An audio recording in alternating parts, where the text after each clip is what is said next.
ya. Kalau pada saat basa-basi, oke, itu intinya yang saya tuju sebenarnya dari tadi adalah bagaimana catur tuh sanggup membuat suasana jadi nyaman, sehingga Mega akan cerita terus sama dia mengenai hidup dia, hobi dia, anak dia, misalnya kalau punya anak, suami, keluarga, tempat dia tinggal, ya. Kenyataannya nggak akan yang dia satu kalimat ini 10 gitu ya, nggak akan. Cuman intinya maksud dari Brian Tracy dari buku itu adalah biasanya kalau soal marketing ya atau sales itu selalu ngomong terus gitu. Yang satu lakukan bagus, dia selalu berinteraksi gitu, dia selalu nanya. Cuman saya tahu keadaannya tegang. Samping saya soalnya kan, depan juga gitu kan, ya kan. Nah jadi tapi kalau dalam kenyataannya, oke, harus ada interaksi seperti ini dengan nyaman, oke, bikin orang itu nyaman sehingga si prospek akan cerita gitu. Oh saya di sini, di situ, saya kemarin di pertambangan, anak saya gini-gini. Wah apa enggak anaknya kangen bapak ditambang? Ya kangen sih, tapi bagaimana kita ngatur lah sebulan. Nanti dia cerita gitu. Asal kalau misalnya kita enak, intinya sebanyak mungkin dia yang ngomong supaya mudah-mudahan ada informasi yang bagus untuk kita closing nih kebutuhan dia. Oke, boleh tepuk tangan nggak buat catur? Oke, thank you. Oke. Teman-teman nangkap nggak maksud saya? Ya. Ya, masuk akal. Gimana? Oke, begini teman-teman ya. Dulu sebelum saya baca buku Brian Tracy, oke, yang saya lakukan adalah benar-benar saya nanyanya cuma formalitas. Gitu. Saya nanya itu hanya formalitas. Salah, ternyata bertanya itu adalah sebuah senjata yang sangat bagus. Oke. Jadi misalnya nih ya, saya ngomong sama Niken. Oke. Jadi pada saat saya ngomong sama Niken, baru kenal nih, saya akan benar-benar sangat interest dengan yang Niken pikirkan dan yang Niken lakukan. Oke, saya nggak peduli saya akan ngajakin dia QNAT atau enggak. Pokoknya saya ketemu Niken, saya cuma pengen tahu apa yang dilakukan Niken. Tapi saya bukan detektif ya, jadi nanyanya harus hati-hati. Oke. Jadi pada saat misalnya saya ngomong sama Niken ya, oke, Niken apa kabar? Lagi ngapain? Oh lagi ini nih. Oh masih sering kumpul ya? Oh iya, dulu sama teman-teman gini, ya kan? Oh masih ngapain aja biasanya? Oh suka ke sini, ke mall, ke ini. Dia akan cerita terus. Dan saya akan singkirkan jauh-jauh. Gue ngomong apa ya? Gue ngomong apa itu? Saya singkirkan jauh-jauh. Saya nggak boleh ada pemikiran harus ngomongin QNAT saat itu. Pokoknya saya cuma pengen tahu apa yang Niken lakuin. Oke, kerjaan dia apa? Oke, ini kan saya gawe di mana? Oh, gue di Grand Indonesia misalnya kan. Oh, di GI asik dong, kan itu gedungnya gede, lu bisa, di situ enak lah suasananya gitu kan. Kalau lagi bosan bisa cuci mata gitu kan. Ya cuma gitulah, barangnya mahal nggak kebeli, ya kan, cuma matanya dicuci. Bersih-bersih, ya kan? Dia nih, oh gitu ya. Emang bukannya kalau di GI harusnya perusahaannya bagus? Ya lumayan loh, perusahaannya sih bagus, tapi kan gue pemula di sono ya, masih baru gini. Emang bidang apa sih? Oh gue jualan ini nih, kerjaan gue ini. Dia kan cerita terus gitu kan. Karena pelan-pelan entah bagaimana, karena kita tuh excited ingin tahu dia, ya dia akan ngomongin segala macam unek-unek itu otomatis. Ini sebagian besar ya. Jadi kecuali Anda seperti orang preman mencuri ikan itu ya, dia kabur. Tapi intinya kalau misalnya ketemu sebagian orang, yang saya lakukan itu. Kayak kemarin saya di bandara prospek satu bapak ya. Saya nggak peduli saya mau nawarin dia atau enggak, pokoknya saya mau ngobrol aja. Itu aja kerjaan. Ngobrol gitu. Dan pada saat ngobrol, oke, saya dapat beberapa kebutuhan dia. Contohnya, saat saya nanya soal anak, ya anak saya 2, terus gimana? Umur berapa? Oh umur sekian, gini. Oh enak ya punya anak ya bisa main. Aduh jarang main, saya kan kerja. Nah, itu adalah sebuah kebutuhan. Oke, tanpa saya harus memaksakan itu keluar gitu loh. Tapi kalau saya suasana enak, nyaman, dia akan ngomong sendiri. Oke, Saya nggak akan berharap dia ngomong apa. Pokoknya saya cuma ngobrol aja kayak kita ngobrol di kondangan, ngobrol di reunian, ngobrol di apa, ngobrol aja, mengalir. Ya, mengalir. Jadi nggak usah ditarget apa-apa. Oke. Terus ngobrol lagi. Oh, jadi anaknya oh gitu. Terus gimana dong nikah? Jadi kasih apa? Oh, kemertua, ini terus. Oh, tapi tetap lucu lah ya. Tapi gitulah anak saya dibanding anak yang lain kok nggak sepintar yang lain. Ting, gitu kan?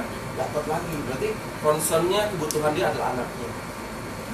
Tapi saya nggak akan dengan cepat saya langsung bilang, makanya anakmu butuh biodis atau kamu butuh bisnis untuk ninggalin kerja. Jangan dulu. Kumpulin lebih banyak lagi, makin banyak kebutuhannya makin bagus. Terus tapi ini kan kamu yang penting enjoy lah ya. Kalau kamu rela ninggalin anak mah pasti kerjaannya kamu senang. Ya sebenarnya nggak juga sih. Ya, cuma kan takut nih kalau gue keluar nanti gue nggak kerjaan lagi, susah kan sekarang saya kerja. Oh gitu, emang di bidang apa? Oh aku jualan gitu, jualan apa? Kosmetik. Oh iya pas lah kamu cakep gitu kan. Jualan kosmetik. Apa mereknya? Oh ini. Oh itu kan terkenal. Iya tapi sayangnya banyak. Ting kan, ngerti nggak? Sayangnya banyak. Yang jualan kayak gue nggak cuma gue gitu. Gitu. Tapi nggak apa-apa lah, yang penting masih enak ya. Terus laki lu kerja apa? Oh Vigo kerja di bank nih. Tapi enak lah lu kerja, lagi kerja kan pasti cukup lah buat anak. Gue sih anak gue besar, ting, susu mahal, ting. Kenapa? Dia akan ngomong terus, saya nggak perlu mencecar, saya nggak perlu, atau dia akan ngomong sendiri. Oke, cuman itu aja yang saya lakukan. Saya biarkan dia ngomong, saya cuman pengen jadi teman aja. Nah, tapi yang lebih penting setelah itu adalah saat Niken tanya balik ke saya. Waduh, itu penentuannya. Ya dong, kan saya kan ngomong terus, saya kan nanya terus. Ada Niken saat Niken tanya saya. Nah, saat saya nanya saya harus punya jawaban yang tepat. Mudah-mudahan gitu ya. Kita nggak pernah tahu, tiap orang beda-beda ya. Sehingga Niken jadi penasaran dan pengen tahu gitu ya. Oke. Jadi saya nggak akan dengan gampangnya Niken, kamu kan tadi bilang anakmu enggak. Biarkan mengalir, nanti biasanya Niken akan tanya balik. Emang Mario kamu ngapain? Saya bilang, oh saya ada usaha gitu. Saya masih kerja, misalnya saya masih kerja. Saya ada usaha sendiri. Walaupun saya masih kerja juga di misalnya di WTC. Saya masih ada kerjaan di WTC.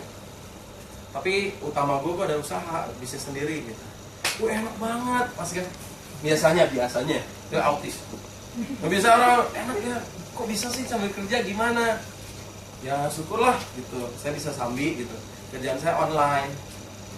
Oh online, sama ya. Jualan apaan? Baju gitu-gitu. Enggak, aku beda kayak gituan. Kalau gituan kan gue cuma jualan. Capek lah gue. Saingannya banyak.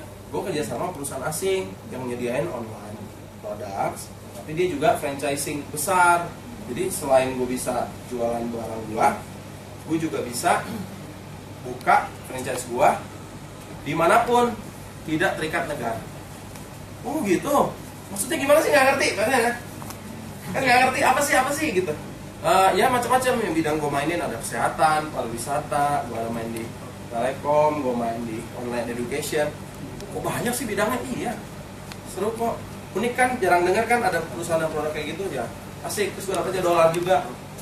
Weh, kok bisa Mario cerita itu? Lu ya? Ya kan? Kayak gimana sih Mar, ceritain dulu. Aduh, nah terus saat dia nanya gitu ya, saatnya saya untuk melihat situasi ya. Kalau situasinya dia free, aku free gitu ya, kita bisa jadian. Enggak, sorry. Kebutuhan. Direkam loh. Nah, dia free, Kasih apa titin free, nih. maka kamu bisa. Direkam loh. Oke, kadang orang nanya ya, gitu kan. Nanya. Saya biasa tarik ulur gitu. Jadi misalnya dia udah pengen tahu nih, apa sih Mar gitu. Jelasin dong sekarang. Modalnya berapa? Nah itu dia modalnya. Ya kan? Modalnya berapa Mar usahanya? Kasih tahu nggak ya? Nggak. Ngomong aja. Oke. Serius lo. Mau banget tahu. Mar, modalnya berapa ya gitu?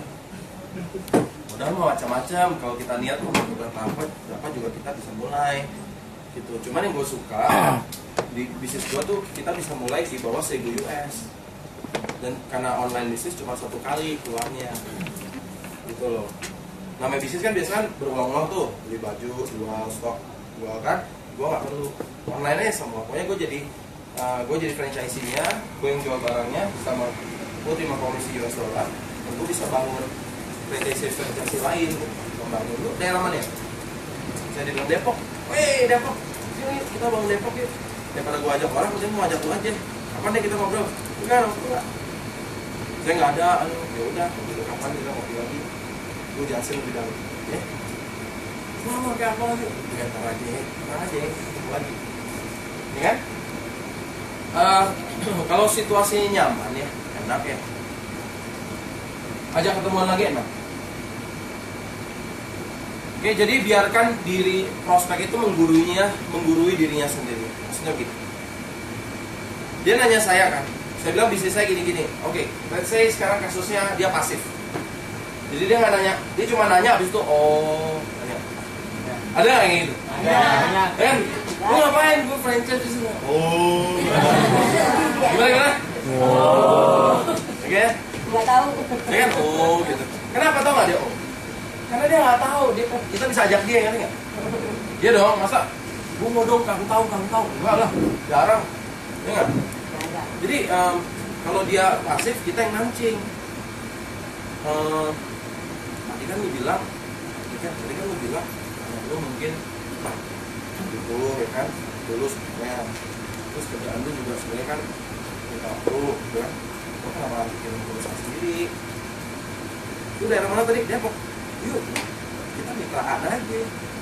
Lu kan Bengkong nih, daerah ini, lu megang Depok. Ini gimana caranya bang? Lu kan masih kerja, gak ada waktu. Jadi tenang aja, gue cerita aja caranya. Gue gitu, gue mulai sambil kerja kok. Ya kan? Gue gak langsung juga kerja. Ya? Oke? Jadi bisa kok kita kerja sama. Udah. Oke? Oke, nanti janjian lagi deh. Lu ada waktu lagi kapan? Kita ketemu lagi. Senin, Selasa, apa Rabu? Selasa. Pagi, siang, apa sore? Dulu, oke, malam ya? Udah malam deh, di mana ya? Undang kantor gue mau nggak? Minum es teh manis di Solaria? Ocha di Hokme? Ocha di lain. Ada ya? Ocha Starbucks. Mana? Di Thailand gitu ya. Gua jamu deh. Pizza Hut Ocha. Kantor gue asik di Sudirman. Di mana kantor? Sudirman. Itu kantor lu. Kantor gue. Ya kan? Oke. Ya gitu ya kurang lebih oke. Nah kalau prospektingnya bagus dan Anda sudah memegang kebutuhan itu tadi, ting. Oke, saat Anda sudah dapat ting-tingnya, enak untuk follow. Itu yang Anda butuhkan. Oke, cepat sekali. Lalu prospekting. Oke.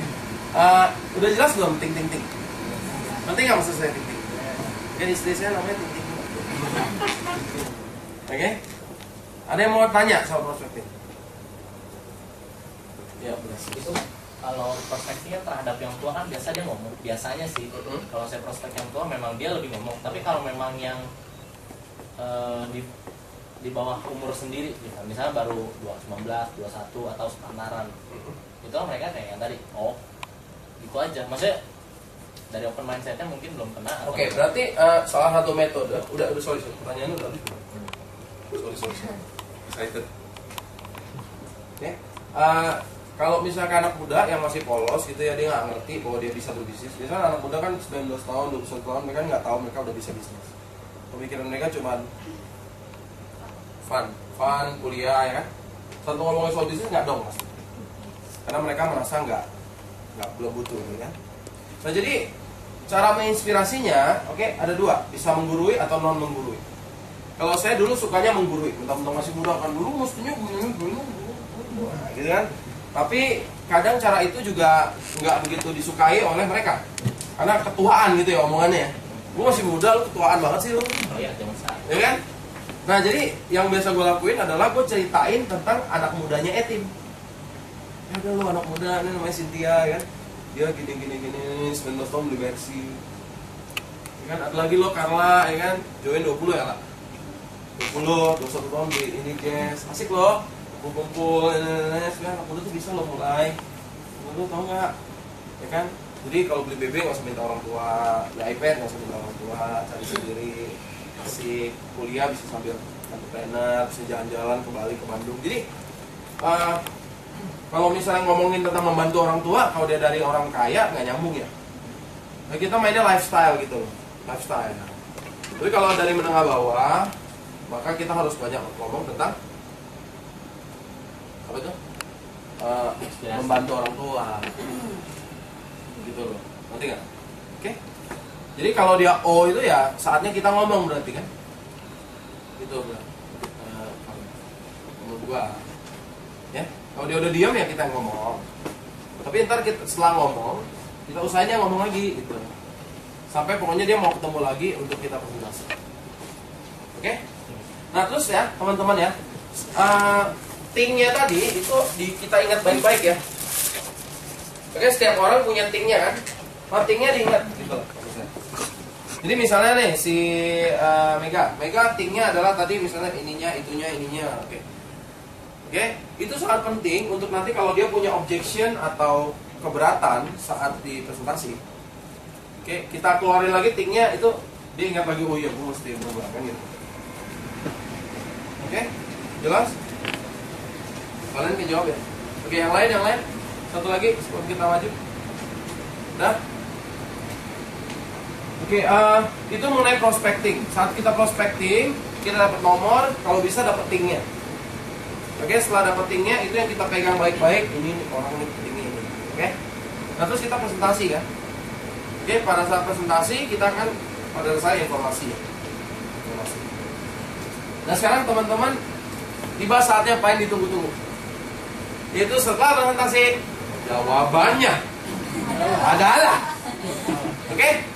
Follow up adalah yang paling menegangkan dari semua bagian. Dulu kalau saya belum biasa cold market, siapa yang belum berani untuk kenalan sama orang lain untuk minta nomor? Belum berani? Gak apa-apa ngaku, gak apa-apa. Dulu setiap orang dari kita di sini ngaku. Iya? Siapa? Ada? Good. Oke, siapa yang nggak takut? Nggak takut kenalan.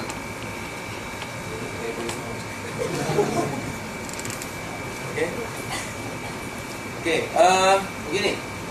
Sekarang teman-teman bagi yang belum pernah cold market atau kenalan ya, saya sarankan untuk belajar cepat ya. Karena namanya kenalan atau saudara teman ya, saudara teman gitu ya, mantan, pacar gitu ya, terbatas ya.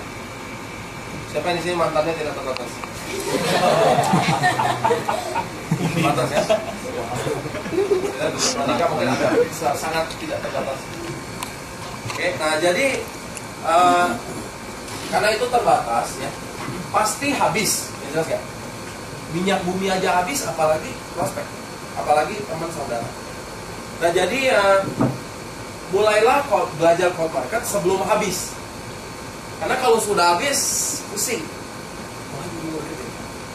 Nah saat Anda belajar cold market sebelum habis, Anda tidak takut kalau ditolak. Ngerti nggak? Karena stoknya masih banyak. Ya udahlah, gue coba-coba aja ya. Nah jadi kalau coba-coba lama-lama lancar, nah begitu lancar nanti enak gitu. Jelas ya? Tapi kalau Anda sampai sekarang, aduh, gue masih banyak nih saudara, masih banyak teman, terus nggak berani cold market, saat nanti menjelang habis atau habis beneran stres. Yo betul nggak yang dulu ngalamin kayak saya, ada nggak? Ada nggak? Dan jadi mulailah cold market sekarang. Nah saya kasih kuncinya cold market, mau nggak? Oh, minggu lalu Pak Novel ngomong nggak? Belum. Ada cold market. Oke, cold market contohnya adalah kalau kita cold market kuncinya adalah senyum, sapa, salam. Nah. Oke, jadi Anda belajar mulai sekarang belajar senyum sendiri. Kaca. Oke, jadi gini. Kalau kita mau banyak prospek, jadi kalau kita mau banyak prospek, saran saya, oke, sebelum keluar rumah, auranya dibagusin dulu, positive thinking dulu ya. Kalau lagi ribut lupain dulu, ya kalau lagi ngejar target lupain dulu. Pokoknya saat Anda bisa saya ya, tunda konsumen nunggu lift. Kalau saya tidak memperbaiki positif mindset saya sih gini.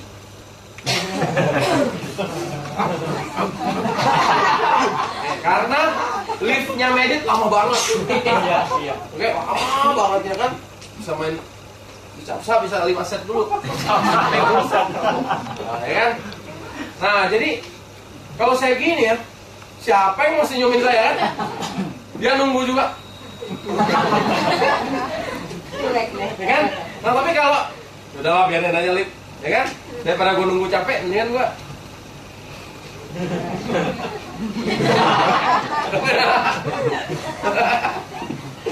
ya mendingan saya Pak, sama kita selantai. Ngapain Pak?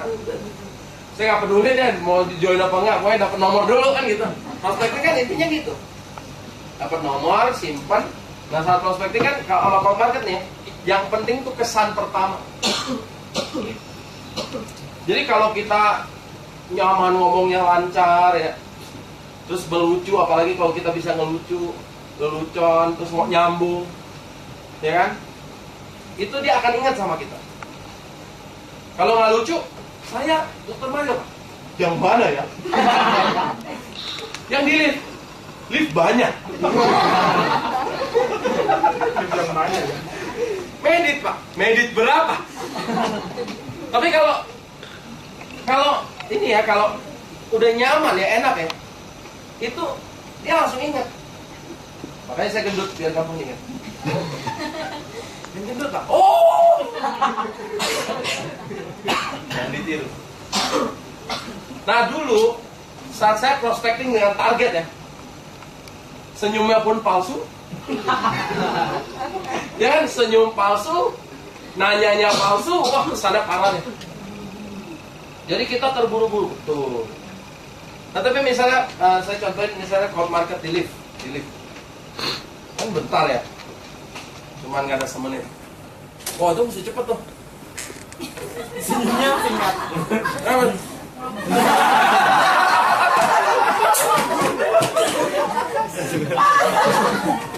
Nah jadi Siapa yang tahu? nah ini contoh siapa. Ngomong gaji. Nah sini ya keren. Lift. So lift.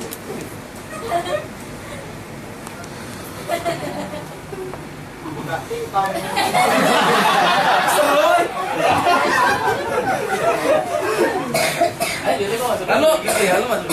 Lu ngapain gitu? Kan masuk. Pencet dong.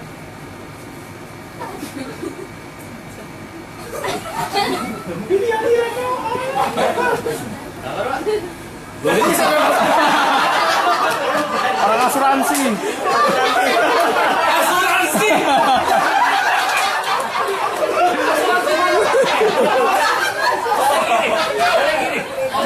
Om Hendra pernah datang gini, orang ABB manajer gini, apa kabar Pak? Gini langsung ngasih satu nama, itu dengan ke-12 konten 1, aku terima kasih. Kita kabarin saya lagi, Om Hendra langsung gitu. Ya, jadi kalau di Dia lift, langsung gitu. kalau di lift pokoknya gitu langsung begitu. salaman. Om Hendra. Atau lama, Bapak dari mana? Saya ada usaha Pak. Oke Pak ya, nomor gitu. Nggak ada. Oke Pak.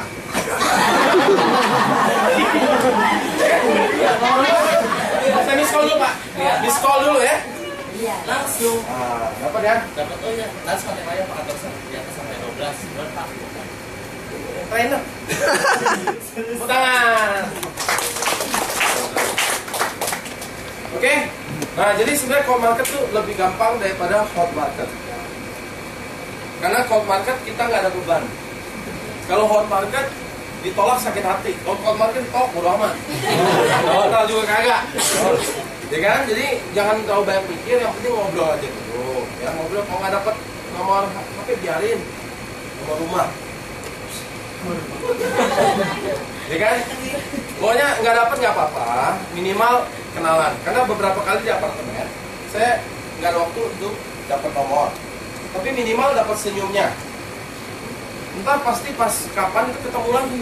Nah, apa? Jelas ya?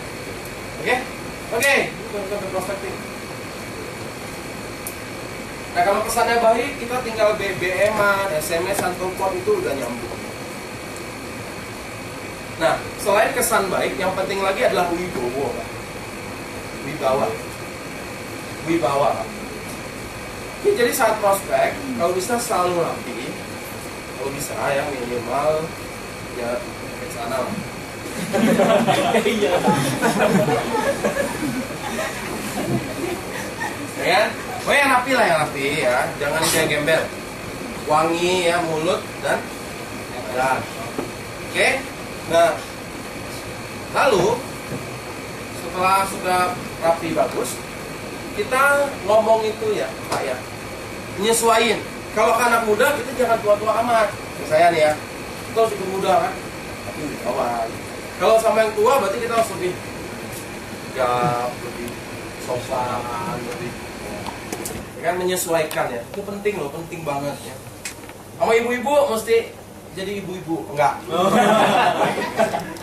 Oke ya, jelas ya. Oke, itu prospecting, oke? Nah, kemudian saya mau kasih beberapa filosofi dalam follow up. Oke, filosofi dalam follow up. Oke. Satu.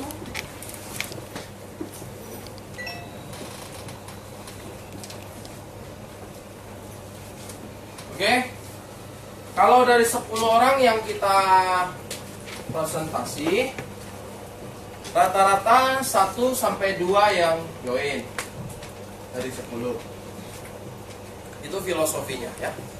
Itu di buku marketing manapun, di buku brand strategy juga kurang lebih begitu, 1 sampai 2 orang dalam 10. Jadi ditolak itu biasa. Ditolak itu biasa. Jadi yang namanya ditolak selalu lebih banyak daripada join. Setuju nggak itu? Setuju. Oke, itu diterima dulu. Oke, karena banyak dari kita yang ditolak 2 kali berturut-turut. Oke, sakit hati. 4 kali berturut-turut, cenut-cenut. 6 kali serangan jantung, kelas. 7 kali stroke. 8 kali keluar dari QNet, kelas. Oke, ini kacau lah. Oke. Tapi kalau teman-teman tanya deh, cari teman Anda yang marketing, entah dia kartu kredit, asuransi, mobil, motor ya. Oke. Apa yang mereka lakukan tiap hari? Kita tahu nggak yang mereka lakukan tiap hari? Mereka lakukan tiap hari. Oke. Pagi datang meeting, namanya morning report, itu kerjanya target. Maki gitu. Gimana cepat target gimana, udah mau akhir bulan ya, kamu cari dong yang lain gimana, kreatif dong. Tiap pagi kayak gitu. Siangnya kalau nggak ketemu klien, mereka di depan telepon, depan mereka database, teleponin. Dan itu bisa berlangsung 5 jam, 6 jam tanpa stop. Nggak dikenal. Jadi kira kalau Anda menelpon orang tidak dikenal, banyak ditolak apakah? Banyak. Anda pernah menolak orang gym, Sering. menolak orang kartu kredit, Sering. menolak orang yang ngasih. Sering. Makanya Ben, karma Ben. Oke? Nah, jadi karena Anda kita sering menolak, berarti saat kita di profesi marketing juga harus sadar kita pasti ditolak. Nah, setelah cold call, itu namanya cold call ya. Cold call. Setelah cold call, mereka biasanya mungkin ada basar, mungkin ada ke lapangan, mungkin ke pameran, ngerti nggak? Waduh, setelah selesai nih, di luar jam kerja, ada klien yang minta ditemuin malam, mereka nungguin. Ngomongnya jam 7, sampai sono nunggu, jam 9 baru ketemu. Maaf Pak, saya nggak jadi nih, hari ini saya capek sekali. Itu nasib sales. Semua sales seperti itu. Lebih sakit mana mati? Lebih sakit. Sakit mereka. Sakit. Saya jamin. Oke. Di QNet jarang ada cold call. Jarang cold call. Nggak pernah.